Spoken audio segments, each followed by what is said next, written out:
Thank you. First to say, it's wonderful being here at the East West Bookstore in Mountain View. It's one of our favorite bookstores. I'll tell you a little story, and that is a friend of mine was having his 60th birthday, about 150 close friends, and asked me to say a few words. And I told him that, 60 is a wonderful age because you no longer care what people say about you. But when you're in the 80s like I am, it even gets better because you can't remember what people said about you. So I'm really not too concerned about, I hope the word doesn't offend any of you, but I use it as a metaphor. It's really a spiritual book for the junk that we put in our minds that causes distress and causes us to feel separation and causes us to go to war with ourselves and other people.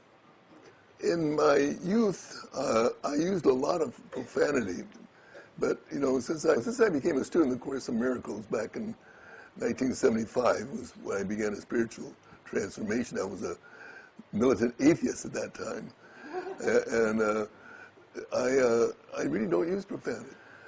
When we don't forgive, it's like taking poison and putting it in our minds.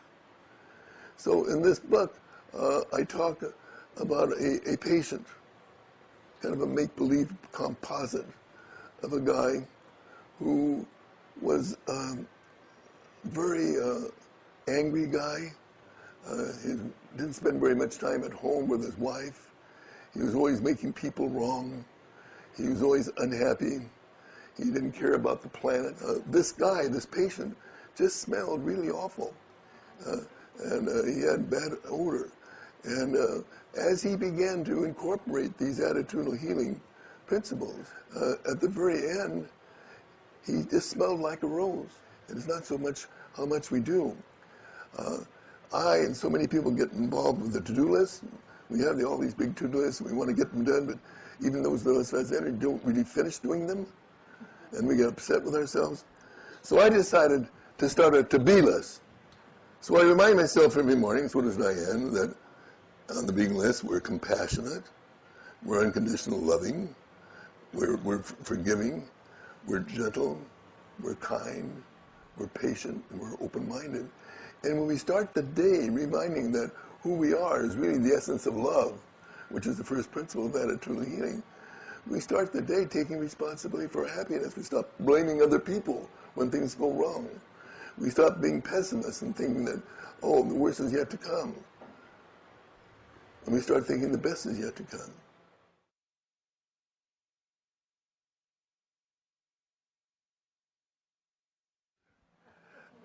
There's a story in a book called Finding Our Way Home that reminds me, the patient in this book was complaining a lot. And this is a story about gratitude, how important it is to start each day with all the things that we're grateful for. And the story is that Diane's written a number of books with me, but this particular book was the first book that she wrote by herself, Sounds of the Morning Sun. And she wanted to find the best illustrator in the country for that, and found him actually in Marin County, and it's 20 minutes from where we live. And she mentioned, I'll give it a fictitious name, the guy was Tom Jones. And I said, I had a patient when he was 7 years old by the name of Tom Jones. It couldn't be the same guy, but do you mind if I come along with you? Came along with her, it was the same guy. Oh. He had 2 children.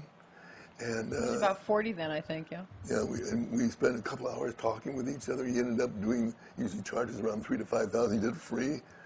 And we had this wonderful conversation. Then we were just about ready to leave, and he said, hey, Jerry, could you wait a couple more minutes? And going backwards, his father was in prison when he was 7. His mother was a nurse. And I remember on his seventh birthday, I gave him a small fishing pole. My office in Tiburon was way out in the dock, and I would fish with kids, because oftentimes they talk more easily with a fishing pole in their hand. And I gave him this. Well, he went back, and all of a sudden he came back with this little fishing pole that he had since he was 7 years old. He had saved it all these years. I began to cry, and it was so amazing. in terms of the gratitude I have, and to remind myself and to remind you now, just the small smile in the elevator to someone you're standing next to, how really important it is to be kindly to other people. And the little things are as important as the big things.